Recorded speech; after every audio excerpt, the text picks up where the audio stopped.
நான் இந்த 1 லட்சம் கிராமத்தில் தான் போய் பயணிச்சுட்டு இருக்கிறேன். கிராமத்தில் தான் போயிட்டே இருப்பேன். 1 லட்சம் 2 லட்சம் விவசாயிகளோட கையை போய் பிடிப்பாங்களே, என் கையை பிடிச்சி எனக்கு நன்றி சொல்லுவாங்க. ஏதாவது ஆசையாக கையை பிடிப்பாங்க. அந்த கை எப்படி இருக்குமா தெரியுமா இருக்கும் தலைவர்கள் அப்படி கரடு முரடா ரஃப்பாக கரம்பு காய்ச்சி போய் காயம் போயிருக்கும் அந்த கை. ஏன்னா அவங்க சேர் சகதியில் மட்டும் இல்லை, பாறையில் வேலை செய்கிறாங்க. மண்ணிலையும் கடப்பாறையிலையும் மண்வெட்டிலையும் வேலை செஞ்சு கையெல்லாம் அவ்வளோ கரம்பாக இருக்கும். அந்த கையை, அந்த விவசாயிகளோட கைகளை விட்டு விடாதீர்கள் என்று உங்களை கேட்டுக்கொண்டு வாய்ப்பளித்த உங்களுக்கு என்னுடைய மனமார்ந்த நன்றியை தெரிவித்து விடைபெறுகிறேன். நன்றி, வணக்கம். மாண்புமிகு நீர்வளத்துறை அமைச்சர் அவர்கள். மாண்புமிகு உறுப்பினர் டாக்டர் சௌமியா அன்புமணி அவர்கள். இந்த போலி பட்டா என்ற வார்த்தை அவைக்குள் நீக்கப்படுகிறது.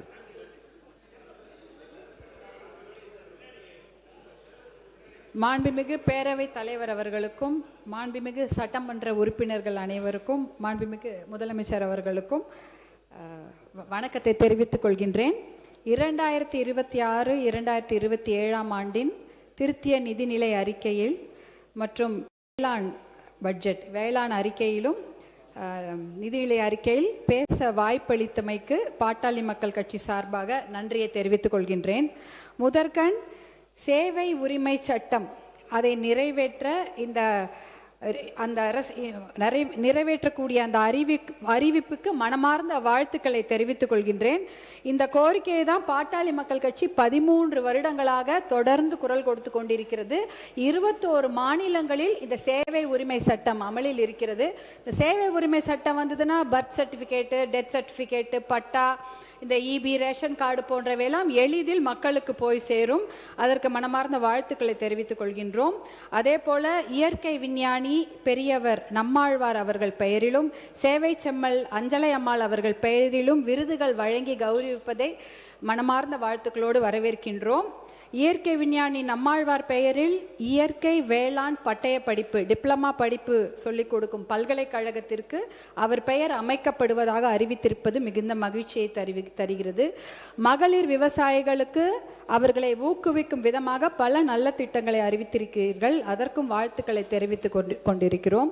இருந்தாலும் இந்த நிதிநிலை அறிக்கையில் நாங்கள் தமிழகமே எதிர்பார்த்த அந்த தமிழக விவசாயிகளின் கூட்டுறவு கடன் மொத்தமாக தள்ளுபடி செய்யப்படும் என்ற அந்த அறிவிப்பு வராமல் இருந்தது மிகப்பெரிய ஏமாற்றத்தை கொடுக்கிறது. எங்களுக்கு அது ரொம்ப வருத்தம் அளிக்கக்கூடிய விஷயம். தமிழ்நாட்டுடைய மக்கள் தொகை பார்த்திங்கன்னா ஒரு 8 கோடி பேர் இருக்கும். அதில் தமிழ்நாட்டில் விவசாயம் செய்யக்கூடியவர்கள் ஒரு 5 கோடி பேராவது இருப்பாங்க. அப்போ நிதிநிலை அறிக்கையில் 4,72,580 கோடியை நிதிநிலை அறிக்கையில் மாண்புமிகு நிதி அமைச்சர் அவர்கள் தாக்கல் செய்தார். ஆனால் வேளாண் நிதிநிலை அறிக்கையில் வேளாண் அக்ரிகல்ச்சருக்கு மட்டும் 14,000 கோடி தானா? 5 கோடி பேருக்கு வெறும் 14,000 கோடி தான் நீங்கள் தாக்கல் செய்திருக்கிறீர்களா? நீங்கள் 22 டிபார்ட்மெண்ட், கால்நடை, பால்வளம், வனத்துறை, கூட்டுறவு, பட்டு, கைத்தறி, இப்படின்னு வணிக வரி, இந்த மாதிரி டிபார்ட்மெண்ட் எல்லாம் சேர்த்து 22 டிபார்ட்மெண்ட்டுக்கெல்லாம் சேர்த்து தான் 58,000 கோடி இந்த நிதிநிலை பட்ஜெட் தாக்கல் செய்திருக்கிறீர்கள். ஆனால் வேளாண் துறைக்கு வெறும் 14,000 கோடி தான். இது ரொம்ப ரொம்ப ரொம்ப கம்மி. அதுவும் 5 கோடி பேருக்குன்ற போது ரொம்ப கம்மி. இதுக்கு 2 மணி நேரம் டீட்டெயில் பட்ஜெட்டை நம்முடைய மாண்புமிகு அக்ரிகல்ச்சர் வேளாண் துறை அமைச்சர்கள் தாக்கல் செய்திருந்தார். அதில் நிறைய விஷயங்கள் இருந்தது. ஆனால் நம்ம எதிர்பார்த்த நிறைய விஷயங்கள் இல்லை. அதை தான் நம்ம சொல்லணும். இப்போது பார்த்தீங்கன்னா நாங்கள்லாம் ஒரு குடும்ப தலைவியாக இருக்கிறோன்னா நாங்கள் கூட தான் பட்ஜெட் போடுவோம். கஷ்டம்தான். வெறும் கையில் முழம் போடுறது என்பது ரொம்ப ரொம்ப சிரமம் தான். வீட்டு வாடகையா, இபியா, ஹாஸ்பிட்டல் பில்லா, ஸ்கூல் ஃபீஸா, இல்லை இஎம்ஐ கட்டணுமா, ப்ரொவிஷன் வாங்கணுமா, தாய்மாமன் சீரை முதலமைச்சர் கொடுத்துருவாரு, அத்தை சீரு பாட்டி சீரு நம்ம தானே கொடுக்கணும். அப்போல்லாம் என்ன பண்ணுவீங்க? எவ்வளோ வேலை இருக்கிறது. இதையெல்லாம் மனதில் வைத்துக்கொண்டு தான் ஒரு பட்ஜெட் ஒரு குடும்ப தலைவி போடுவாங்க. நீங்களும் அதை மாதிரி தான் மனசில் வைத்துக்கொண்டு இஎம்ஐக்கு 78,680 கோடி போட்டிருக்கிறீங்க. அரசு இயந்திரம், அதாவது ஒரு கவர்மெண்ட் மிஷினரி நல்லா நடக்கணும்னா 91,032 crores. அதே போல் பென்ஷனுக்கு 41,846 கோடி. டோட்டலாக பார்த்தீங்கன்னா 1,32,878 கோடி ரூபாய்கள் நம்ம கவர்மெண்ட் மிஷினரி அரசு இயந்திரம் நல்லா நடக்கணும், மக்களுக்கு சேவை செய்யணுன்றதுக்காக கொடுத்துருக்கிறீங்க. மானியம் பார்த்தீங்கன்னா 1,74,494 கோடி. இது என்ன பார்த்தீங்கன்னா விவசாயத்துக்கு மட்டும் இலவச கரண்ட்டில் எல்லாத்துக்குமே வீடுகளுக்கு கூட ஒரு சில யூனிட் வந்து அது கொஞ்சம் மானிய விலையில தான் கொடுப்போம். சத்துணவு, அப்புறம் வந்து இந்த கேஸ் சிலிண்டர், வீடு எல்லாத்துக்குமே மானியம் இருக்கிறது. விவசாயத்துக்கு மட்டும் இல்லை, மொத்தமாகவே மானியத்துக்கு 1,74,000 கோடி, 74,494 கோடி வழங்கியிருக்கிறீர்கள். இவ்வளவையும் வழங்கிட்டு விவசாயத்துக்கு 14,000 கோடி தான் கொடுத்துருக்கிறீங்க. அப்போ பெண்கள் வந்து பட்ஜெட் போடும்பொழுது குழந்தைங்களுக்கு சாப்பாடு போடாமல் இருந்துருவாங்களா? சாப்பாடு போட்டு தான் ஆகணும். அப்போ அந்த சாப்பாடு போடுற அந்த விவசாயிக்கு பட்ஜெட் ஏன் இவ்வளோ கம்மியாக போட்டீங்க? அதுதான் எங்களுடைய கேள்வி, வேறு எதுவும் இல்லை. இந்த பட்ஜெட்டில் மூலதன செலவுகளுக்கு 56,985 கோடி ஒதுக்கி இருக்கிறீர்கள். அது பார்த்தீங்கன்னா இன்ஃப்ராஸ்ட்ரக்சர் டெவலப்மெண்ட், ரோடு, அப்புறம் ஹாஸ்பிட்டலு, பிரிட்ஜு, ஸ்கூலு, இதுக்கெல்லாம் நீங்கள் ஒதுக்கியிருக்கிறீங்க. ஆனால் இதில் முக்கியமாக ஒதுக்க வேண்டியது என்னன்னு பார்த்தீங்கன்னா கிட்டத்தட்ட நீர்ப்பாசன திட்டங்களுக்கு நிதியை அதிகமாக ஒதுக்கி இருக்க வேண்டும். இந்த நீர்ப்பாசன திட்டங்கள் பேரை மட்டும் படிச்சிடுறேன். காவிரி குண்டாறு இணைப்பு திட்டம், தர்மபுரி காவிரி உபர்நீர் திட்டம், அரியலூர் சோழர் பாசன திட்டம், காவிரி சரபங்கா திருமணி முத்தாறு கால்வாய் இணைப்பு திட்டம், நந்தன் கால்வாய் திட்டம் மற்றும் தென்பெண்ணை துறிஞ்சலாறு இணைப்பு திட்டம், பாலாற்றில் தடுப்பணைகள் பாசன திட்டம், பாண்டியாறு புன்னம்புழா திட்டம், அத்திக்கடவு அவிநாசி திட்டம் 2.0, மேட்டூர் அணை வலதுகரை கால்வாய் நீட்டிப்பு திட்டம், தோணிமடுவு பாசன திட்டம், படேத்தலாவ் ஏரி கால்வாய் திட்டம், பாலேகுழி ஏரி கால்வாய் திட்டம், இத்தனை திட்டங்கள் இருக்கிறது. இந்த திட்டங்களுக்கு, நீர்ப்பாசன திட்டங்களுக்கு அதிகப்படியான நிதியை மூலதன செலவுகளில் ஒதுக்கி இருக்க வேண்டும். அதாவது பார்த்தீங்கன்னா தமிழ்நாட்டில் 950 மில்லிமீட்டர் மழை வருஷத்துக்கு பெய்யுது. இது போதுமான மழை தான். நம்மளுடைய south west monsoon, north east monsoon, தென்கிழக்கு வடமேற்கு அந்த மான்சூனில் நமக்கு நல்ல மழை பெய்யுது. ஆனால் அந்த மழை தண்ணியெல்லாம் கடலில் வீணாக கலந்துடுது. எப்படி பார்த்தீங்கன்னா முன்னாடிலாம் வந்து தமிழ்நாட்டில் மழை வந்து ஒரு 50 நாட்களாவது பெய்யும். அப்போ வந்து நிலத்தடி நீர் வளம் பெறும், மீதியெல்லாம் கடலுக்கு போயிடும். ஆனால் இப்போ 30 நாளில் இந்த 2 மான்சூன்லேயும் மழை பெஞ்சு மொத்தமாக தண்ணிலாம் வேகமாக கடலில் போயிடுது. அதனால் இந்த இரிகேஷன் ஸ்கீம்ஸ்னால் 2 விதமாக இந்த தண்ணீரை நாம் சேமிக்க முடியும். இந்த மழை தண்ணியை 2 விதமாக சேமிக்கலாம். ஒன்று பார்த்தீங்கன்னா இந்த தடுப்பணைகள் கட்டலாம். பாலாறில் தடுப்பணைகள் கட்டலாம், காவிரி ஆறில் தடுப்பணைகள் கட்டலாம். அந்த காவிரிக்கு நான் சொன்னேன் 420 கிலோமீட்டர் ஓடுதுன்னு. 10 கிலோமீட்டருக்கு ஒரு தடுப்பணைகள் கட்டினால் கண்டிப்பாக இந்த தண்ணீரை கடலில் போகாமல் நம்மளால் சேமிக்க முடியும். நீங்கள் வந்து 420 கிலோமீட்டரில் 10னா 42 தடுப்பணைகள் கட்டணும்னு கூட அவசியம் இல்லை. ஒரு 25-30 தடுப்பணைகள் கட்டினா கூட 20 டிஎம்சி தண்ணீரை நம்ம கடலில் போகாமல் நம்மளே சேர்த்து வச்சிடலாம். அந்த 20 டிஎம்சி தண்ணீர் இருந்தால் பாசன திட்டத்துக்கு உபயோகமாயிடும். தர்மபுரிக்கு 2 டிஎம்சி தண்ணி தான் தேவைப்படும், சேலத்துக்கு 5 டிஎம்சி தண்ணி. இப்படி இருந்தாலே இந்த மாவட்டங்கள் விவசாயம் செய்வதற்கு ஏதுவாக இருக்கும். அதாவது காவிரி ஆறு, பாலாறு, எல்லா ஆறுகள் கிட்டத்தட்ட நம்ம ஊர்ல 35 பெரிய ஆறுகள் இருக்கு. அதுல 10 கிலோமீட்டருக்கு ஒரு தடுப்பணை கட்டினால் கடலில் கலக்கும் நீரை நம்ம வேஸ்ட் பண்ணாம அதை நம்ம சேமித்தாலே நம்ம 100 டிஎம்சி தண்ணீர் வரைக்கும் நம்ம தமிழ்நாட்டிலே சேமித்து கொள்ளலாம். இதுக்கு அப்புறம் யாரையும் கேட்க தேவையில்லை. காவிரி யாருக்கா கர்நாடகா கிட்ட கையேந்த வேண்டியதில்லை, கேரளா கிட்ட இந்த புன்னம்புழா இந்த திட்டத்துங்களுக்காகவும் முல்லை பெரியாருக்கும் கையேந்த வேண்டியது கிடையாது. கிருஷ்ணா கோதாவரிக்காக நம்ம ஆந்திரா கிட்ட கையேந்த வேண்டியது கிடையாது. எல்லாமே நம்ம கிட்ட பெய்கிற மழையை நம்ம தடுப்பணைகள் மூலம் சேமித்து கொள்ளலாம். 2வது வழியில் இதே தண்ணீரை சேமிக்க முடியும். அது வந்து ஏரி குளங்களை தூர்வாருகின்ற திட்டம். 42,000 ஏரி இருந்தது, இன்னைக்கு 27,000 ஏரி தான் இருக்கிறது.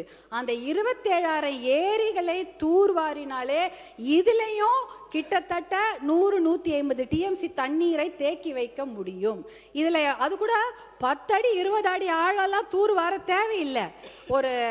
ஒரு மீட்டர், அதாவது இவ்வளவுதான் இருக்கும் 1 மீட்டர்னா, அந்த இந்த 1 மீட்டருக்கு நீங்க தூர்வாரினாலே, ஏரி குளங்களை தூர்வாரினாலே அந்த தண்ணீரை இதை சேர்த்து வைத்து ஏரியில ஏரியில் தண்ணி இருந்ததுன்னா அவங்க கிணத்துல ஆட்டோமேட்டிக்காக தண்ணி வந்துடும். விவசாயியோட கிணத்துல அந்த ஆட்டோமேட்டிக்காக தண்ணி வந்ததுன்னா விவசாயம் நல்லபடியாக பண்ணுவாங்க. இந்த திட்டத்தின் மூலம் பார்த்தீங்கன்னா 100 TMC காவேரியில், பாலாறில் 15லேருந்து 20 TMC, தென்பெண்ணை ஆறில் ஒரு 30 TMC, தாமிரபரணியில் 15 TMC தண்ணீர், இப்படின்னு ஒரு 150 TMC தண்ணீரை நம் தமிழ்நாட்டில் நாமே தேக்கி வைத்துக் கொள்ளலாம். இதுக்கப்புறம் யார்கிட்டையும் தண்ணிக்காக கேட்க வேண்டியதே இல்லை.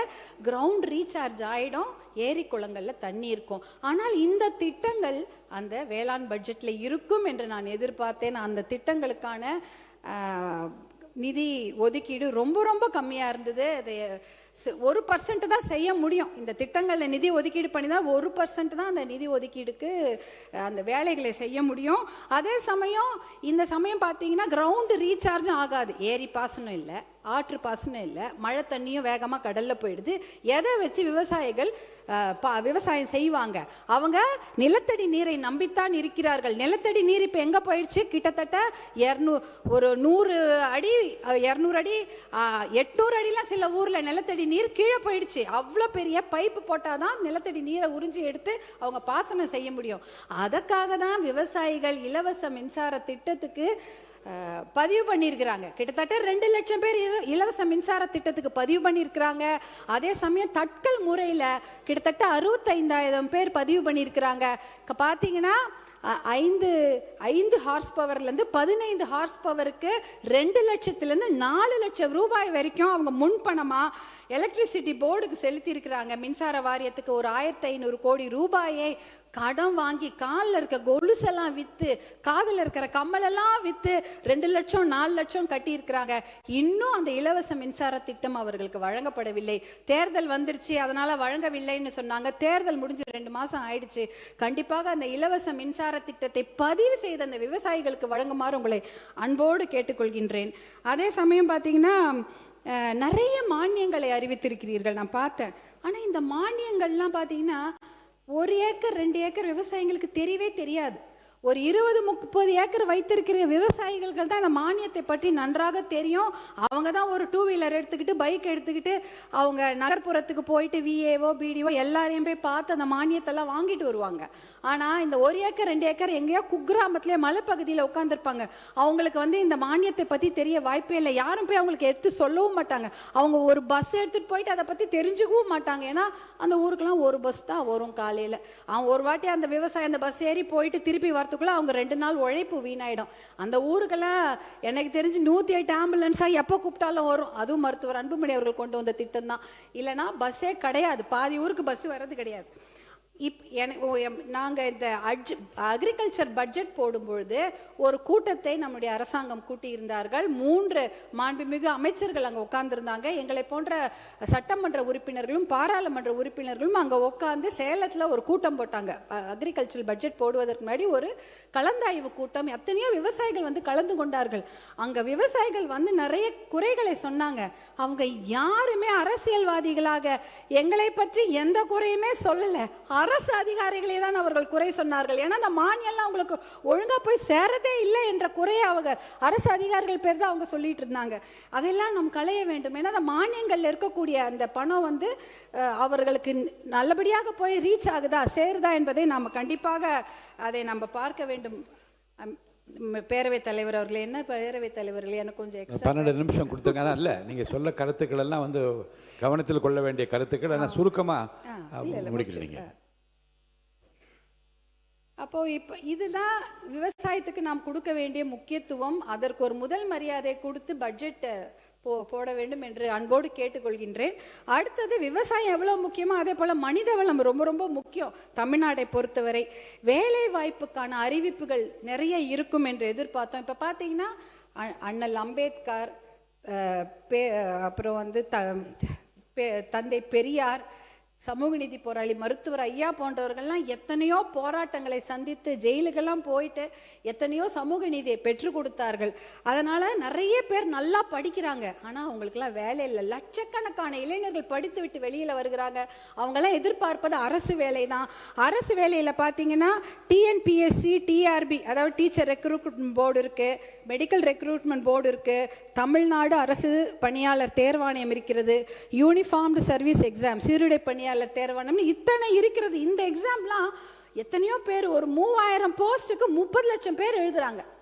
எழுதிட்டு என்னன்னா 10 வருஷமா அந்த எக்ஸாம் எழுதுறாங்க, பாஸ் பண்றாங்க, அப்புறமா உங்களுக்கு வேலை கிடைக்கிறது இல்லை. பாஸ் பண்ணிட்டு சர்டிஃபிகேட் வெரிஃபிகேஷன் போகிறாங்க, அப்புறமா உங்களுக்கு வேலை கிடைக்கிறது இல்லை. வேலை கிடைச்சாலும் பணி உயர்வு கிடைப்பதில்லை, பணி உயர்வு கிடைச்சாலும் ஓய்வூதியம் கிடைப்பதில்லை. இது மாதிரி எத்தனையோ குறைகள். அந்த பார்த்தீங்கன்னா இந்த மருத்துவமாக இருக்கட்டும், கல்வித்துறையாக இருக்கட்டும், காவல்துறையாக இருக்கட்டும், மின்சாரத்துறையாக இருக்கட்டும், நகராட்சி, வனத்துறை, எல்லாவற்றிலும் தேர்வு எழுதிவிட்டோ பணி நிலைப்பு இல்லாமையோ எத்தனையோ பேர் கஷ்டப்பட்டு கொண்டிருக்கிறார்கள். இதெல்லாம் பார்க்கும்போது அரசு வேலை என்பது அவர்களுக்கு காணல் நீராக தான் இருக்கிறது. அப்படிப்பட்ட அறிவிப்புகள் இந்த பட்ஜெட்டில் இருக்கும் நாங்கள் எதிர்பார்த்தோம், அதுவுமே இல்லை. எத்தனையோ பேர் பார்த்தீங்கன்னா, நான் இந்த ஒரு அரசாணையை மட்டும் நான் சொல்லிடுறேன் பேரவைத் தலைவர்களே. அரசாணை 152 ஜிஓ 152 பார்த்தீங்கன்னா, சென்னை மாநகராட்சி தவிர மிச்சம் இருக்கக்கூடிய 20 மாநகராட்சியில் பணிகளே கிடையாது, அந்த பணிகளை எல்லாம் ஒப்பந்ததாருக்கு கொடுத்துடலாம் அப்படின்ற ஒரு ஜிஓ போட்டிருக்கிறாங்க. அதே போல் ஜிஓ 139 479 பேரூராட்சிகளில் அவுட் சோர்சிங் மூலமாக தான் பணி எடுக்க முடியும்னு ஒரு ஜிஓ இருக்கிறது. அதாவது துப்புரவு பணியாளர், ஓட்டுநர், வரி வசூலிப்பாளர், பாதுகாவலர்கள் என்ற நிரந்தர பணியிடங்கள்லாம் ஒரே இந்த ஜிஓலே ஒழிக்கப்பட்டுடுச்சு. 35,000 அரசு பணியிடங்கள் காலியாகி இன்னைக்கு 3,417 அரசு பணியிடங்கள் மட்டும்தான் இருக்குது. இதுலேயே 12,000 வேலையும் இந்த இதில் ஒழிக்கப்பட்டுச்சு. கிட்டத்தட்ட 50,000 வேலை இந்த ஒரு 2 ஜிஓல போயிடுச்சு. அரசு வேலை, அரசு உயர்கல்வி நிறுவனங்கள், சுகாதாரத்துறை, ஊரக வளர்ச்சித்துறை, மின்சார வாரியம்ல டி பிரிவு பணியிடங்களும் அவுட் சோர்சிங் மூலமாக தான் போகுது. அப்படின்னா அவுட் சோர்சிங்னா குத்தகை மூலமாக ஒரு மனிதவள நிறுவனங்களே அந்த வேலையை எடுத்து செய்யலாம். ஆனால் அவங்களுக்கு அரசாங்கம் தான் அவங்களுக்கு பணி கொடுக்குறாங்க, அவங்க வேலையாட்களை அமர்த்தி அந்த வேலை வாங்கி கொள்ளலாம். இதில் பார்த்தீங்கன்னா இந்த கான்ட்ராக்ட் ஒப்பந்த தொழிலாளர்கள் சந்திக்கும் இன்னல்கள் ஏராளம். பார்த்தீங்கன்னா இதில் உழைப்பு சுரண்டப்படுகிறது, ஊதியம் சுரண்டப்படுகிறது, மனித உரிமை மீறல் இருக்கிறது, சமூக நீதி, இடஒதுக்கீடு இடமே கிடையாது. இந்த அவுட் சோர்சிங் முறையை கண்டிப்பாக ஒழித்து விட்டு, ஏன் தெரியுங்களா, 100 கோடி ரூபாவோ 150 கோடி ரூபாவோ அந்த நிறுவனங்களுக்கு கொடுத்தீங்கன்னா 12 கோடி ரூபாய் மட்டும்தான் அவங்க சம்பளமாக கொடுக்குறாங்க. மிச்சம் 140 கோடி ரூபாய் என்ன ஃபினாயில் வாங்குறதுக்கும் தொடப்பம் வாங்குறதுக்குமா யூஸ் பண்ணிக்கிறாங்க. அப்போ என்ன, அது அட்மினிஸ்ட்ரேஷன் சார்ஜஸ்ன்னு சொல்கிறாங்க. இதெல்லாம் ஒழிச்சிட்டாதான் இடஒதுக்கீடு பாதுகாக்கப்படும், மனித உரிமை மீறலை நம்ம குறைக்கலாம். அதே போல் நீங்கள் பார்த்தீங்கன்னா அடுத்தது டெம்பரரி தற்காலிக பணியிடங்கள். அந்த தற்காலிக பணியிடங்களில் 5 வருஷம் பணியாற்றினா அவங்களுக்கு நிரந்தர பணியிடமாக ஆக்கி கொடுக்க வேண்டும். இன்னொரு சொல்யூஷன் இருக்குது. தனியார் நிறுவனங்களில் 80% உள்ளூர் இளைஞர்களுக்கு வேலை வாய்ப்பு கொடுக்க வேண்டும் என்ற ஒரு பாலிசி டிசிஷன் சட்டத்தை கொண்டு வந்தால் கண்டிப்பாக அரசு வேலை இல்லைன்னு ஆகிப்போச்சு. அட்லீஸ்ட் தனியார் வேலையிலாவது அவங்களுக்கு ஒரு முன்னுரிமை கிடைக்கும். இந்த பாலிசி டிசிஷன் பார்த்தீங்கன்னா ஆந்திரா, கர்நாடகா, குஜராத், மகாராஷ்டிரா, ஹரியானாலாம் எடுத்திருக்கிறாங்க. அந்த பாலிசி டிசிஷனுக்கு எந்த ஒரு செலவுமே கிடையாது. ஒரு சட்டத்தை போட்டால் கண்டிப்பாக 80% இளைஞர்களுக்கு தனியார் நிறுவனங்களில் வேலை கிடைக்கும். இது ஒரு சொல்யூஷனாக நாங்கள் சொல்கிறோம். இதை மாற்றம் அப்படின்னு சொல்லிட்டு தான் எல்லாருமே ஆட்சிக்கு வந்திருக்கிறாங்க. இப்படிப்பட்ட ஒரு மாற்றத்தை கொடுக்க வேண்டும் என்பதற்காக தான் 2004 மருத்துவர் அன்புமணி அவர்கள் சுகாதாரத்துறை அமைச்சராக பொறுப்பேற்ற போது நிறைய முன்னேற்றமான திட்டங்களை கொண்டு வந்திருக்கிறாரு. அவர் அதற்காக 4 இன்டர்நேஷனல் அவார்ட்லாம் வாங்கினாரு. ஒரு மாற்றத்தை கொடுக்க வேணும், சிஸ்டத்தை மாற்றணும்னா அது மிகப்பெரிய சிக்கல், மிகப்பெரிய போராட்டம் என்பது நான் கண்கூடாக பார்த்துருக்கிறேன். மிகப்பெரிய ஒரு டொபாக்கோ மாஃபியாவை எதிர்த்து தான் அவர் போராடினாரு. அதற்காக அவருக்கு விருதுகள்லாம் கிடைச்சது. ஸ்டாண்டிங் ஓவேஷன்ல அமெரிக்காவில் கொடுத்தாங்க. அதே போல யுனைடெட் நேஷன்ஸ்ல WHO அவார்டு 2 வாங்கியிருக்கிறார் மருத்துவர் அன்புமணி. எதற்காக? இந்த கிராமப்புற சுகாதார திட்டத்தை அறிமுகப்படுத்தி 108 ஆம்புலன்ஸ் போன்ற திட்டங்களை கொடுத்ததற்காக WHO உடைய அவார்டை அவங்க வாங்குறாங்க. டோனி பிளேர் அவர் இங்கிலாந்துடைய prime minister, Bill Gates, Bill Clinton அமெரிக்காவுடைய அதிபர், அதே போல் கோய்சுமி சொல்லிட்டு ஜப்பானுடைய பிரதமர், கோஃபி அன்னன் என்ற யுனைடெட் நேஷன்ஸ் ஜெனரல் இவர்கள் வாங்கிய விருதை மருத்துவர் அன்புமணி இந்தியாவில் வாங்கியிருக்கிறாரு. Rotary International award for polio எராடிகேஷனுக்காக, போலியோ ஒழிப்பதற்காக இந்த சாதனைகள் எல்லாம் அவர் செய்ததற்காக அந்த இன்டர்நேஷனல் விருதை அவருக்கு டெல்லியில் வந்து கொடுக்குறாங்க. இத்தனை அவார்ட்களையும் அவர் வாங்கியிருக்காரு. ஆனால் அங்கே டெல்லியில் தான் தெரியும், அது இன்டர்நேஷனலில் தான் அவரை பற்றி தெரியும். இங்கே யாரும் அவருடைய சர்வீஸில் கண்டுக்கவே இல்லை, அதை பற்றி அவர் பெருசாக எடுத்துக்கிட்டதும் இல்லை. அவரை பொறுத்த வரைக்கும் கீதையில் சொன்ன மாதிரி கடமையை செய், பலனை எதிர்பார்க்காதே என்ற ஒரு விஷயத்தில் தான் அவர் பயணிச்சுட்டு இருக்கிறாரு. இப்படிப்பட்ட எல்லாரும் அவர்களுடைய கட்சி தலைவர்களை பற்றி குறுக்கீடுகள் இல்லாமல் உங்களுக்கு வந்து 20 நிமிடம் நான் அழைத்திருக்கிறேன். நன்றி சொல்லி முடிச்சிடணும். நன்றி சொல்லி முடிச்சிடுறேன். எல்லாருக்கும் அவர்களுடைய தலைவர்களை பத்தி ஒரு நாலு நல்ல வார்த்தை நிறைய சொல்லியிருக்கீங்க. என்னுடைய மதிப்புக்குரிய அன்புமணி அவர்களை பற்றி நீங்க நிறைய சொல்லியிருக்கீங்க. அடுத்து நீங்க நன்றி சொல்லி முடிக்க. நன்றி. இறுதியாக ஒன்று, சமூக நீதி கணக்கெடுப்பு என்று ஒரு வரலாற்று சிறப்புமிக்க தீர்மானத்தை அறிவிப்பை வெளியிட்டீர்கள். அதற்கு பட்ஜெட் ஒதுக்கி இருந்தால் இன்னும் நன்றாக இருந்திருக்கும். அதே போல கூட்டுறவு கடன் தள்ளுபடியை எதிர்பார்க்கின்றோம். இலவச மின்சாரத்திற்கு உடனடியாக எதிர்பார்த்திருக்கின்றோம். டாஸ்மாக் மதுக்கடைகளை படிப்படியாக மூடி பெண்களுடைய மகிழ்ச்சிக்கும் பாதுகாப்பையும் உறுதி செய்ய வேண்டும். அதற்கான அறிவிப்புகளையும் எதிர்பார்த்து கொண்டிருக்கின்றோம். ஆல்டர்னேட் ரெவென்யூ பற்றிய முழு திட்டங்கள் வேண்டும். அவுட் சோர்சிங் முறை முற்றிலுமாக ஒழிக்கப்பட வேண்டும். தற்காலிக பணி செய்பவர்களுக்கு அது நிரந்தர பணியிடமாக ஆக்கி கொடுக்க வேண்டும். தனியார் நிறுவனங்களில் அந்த இளைஞர்களுக்கு 80% வேலை வாய்ப்பை உறுதி செய்ய வேண்டும். இதெல்லாம் தான் என்னுடைய கோரிக்கை. முக்கியமான கோரிக்கை வந்து காவிரி தர்மபுரி உபநீர் திட்டத்தை தயவு செய்து மறந்து விடாதீர்கள். அது என்னுடைய முக்கியமான கோரிக்கை. நான் வேற எதுவுமே கேட்கல. தர்மபுரி மாவட்டத்திற்கு காவிரி உபநீர் திட்டத்தை கொண்டு மாண்புமிகு பேரவைத் தலைவர் அவர்களே, மாண்புமிகு முதலமைச்சர் அவர்களே, மாண்புமிகு சட்டமன்ற உறுப்பினர்கள் அனைவருக்கும் வணக்கம். நீட் தேர்வு பற்றிய இந்த தீர்மானத்தை பாட்டாளி மக்கள் கட்சி ஆதரிக்கிறது. மாண்புமிகு மக்கள் நல்வாழ்வுத்துறை அமைச்சருக்கு இந்த விஷயத்தை தெரிவிச்சுக்கிறோம். அதாவது நீட் தேர்வு, அதாவது நுழைவுத் தேர்வு, +2 முடித்தவுடனே நுழைவுத் தேர்வு வைக்க வேண்டும் என்ற ஒரு கோரிக்கை 2006 வருகிறது. அந்த சமயம் மருத்துவர் அன்புமணி ராமதாஸ் அவர்கள் தான் மத்தியில் சுகாதாரத்துறை அமைச்சராக இருந்தார். அப்பொழுது அந்த நுழைவுத் தேர்வு இருக்கக்கூடாது, +2 அடிப்படையில் தான் மருத்துவக் கல்லூரி மாணவர்கள் சேர்க்கை இருக்கப்பட வேண்டும் என்று சொல்லி அதிகாரிகள் எத்தனையோ பேர் அவருக்கு எதிராக சொல்லி இருந்தாலும் கூட நுழைவுத் தேர்வை ரத்து செய்து கையெழுத்து போட்டது மருத்துவர் அன்புமணி அவர்கள் 2006. 2009 வரை நீட்டு தேர்வு கொண்டு வருவதற்கு எல்லோரும் முயற்சி செய்தார்கள். அவர் சுகாதாரத்துறை அமைச்சராக இருக்கும் பொழுது, அவர் இருக்கும் வரை அந்த நீட் தேர்வை கொண்டு வராமல் அவர் பார்த்து கொண்டார். அதற்கப்புறம் 2010 தான் நீட் தேர்வு கொண்டு வராங்க. அதில் கூட 12-13 அந்த நீட் தேர்வு எழுதி தடை செய்து விடுகிறார்கள். 2017 தான் அதிகாரப்பூர்வமாக நீட் தேர்வு வருகிறது. நீட் தேர்வுக்காக சொல்லப்படும் காரணங்கள் 2 தான். தரமான மருத்துவ கல்வி, அதுதான் அவங்க சொல்ற முதல் காரணம்.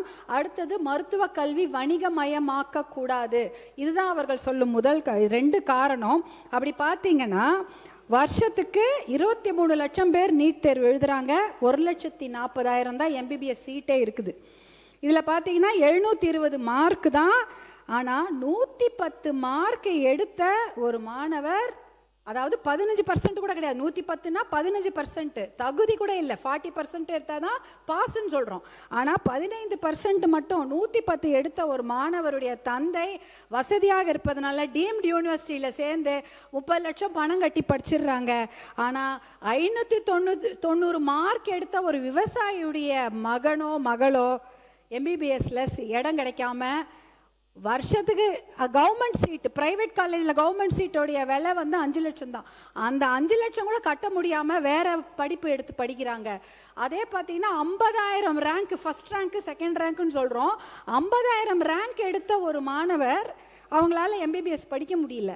ஆனால் 8 லட்சம் ரேங்க் எடுத்த ஒரு மாணவர், இல்லை 7 லட்சம் ரேங்க் எடுக்கிற மாணவர் ஒரு பிரைவேட் காலேஜில் மேனேஜ்மெண்ட் கோட்டாவில் படிச்சிடுறாங்க. ஏன்னா அவர்களால் 5 லட்சம் கட்ட முடியும், இல்லை 30 லட்சம் கூட கட்ட முடியும் வருஷத்துக்கு. இதனால ரெண்டுமே எதற்காக இந்த நீட்டை கொண்டு வந்தாங்க? தரமான மருத்துவ கல்வி. அப்போ 15% வாங்கின மாணவர் மருத்துவர் ஆயிடுறாரு, 50% 80% வாங்கின மாணவர் மருத்துவராக முடியல. வணிகமயமாக்கப்படுவதை தடுக்க வேண்டும். நாங்கள் அப்போ கூட 30 லட்சம் 5 லட்சம் கட்டக்கூடியவங்க எல்லாம் சீட் வாங்கிடுறாங்க. அதை விட அதிகமான கொடுமை பார்த்தீங்கன்னா, நீட்டு தேர்வுக்காக படிக்கக்கூடிய அந்த அந்த பயிற்சி கட்டணம் 1.5 லட்சம் கோடி ரூபாய். அது மிகப்பெரிய வணிகம் இன்னைக்கு கல்வித்துறையில் நடந்து கொண்டிருக்கிறது. இதெல்லாம் பார்க்கும்பொழுது பார்த்தீங்கன்னா இந்த 2 காரணமே அடிபட்டு போயிடுச்சு. அதனால நீட் தேர்வு என்பது கண்டிப்பாக தேவையில்லை. சமூக நீதிக்கு எதிரானது நீட் தேர்வு, அரசு பள்ளி மாணவர்களுக்கு எதிரானது நீட் தேர்வு, தமிழ் வழி கல்வி பயிலும் மாணவர்களுக்கு எதிரானது நீட் தேர்வு, ஏழை மாணவர்களுக்கு எதிரானது நீட் தேர்வு, கிராமப்புற மாணவர்களுக்கு எதிரானது நீட் தேர்வு. இந்த நீட் தேர்வே தேவையில்லை. இதுலயும் பார்த்தீங்கன்னா நாலேஜ் பேஸ்டே கிடையாது, எல்லாமே எக்ஸாம் பேஸ்ட்.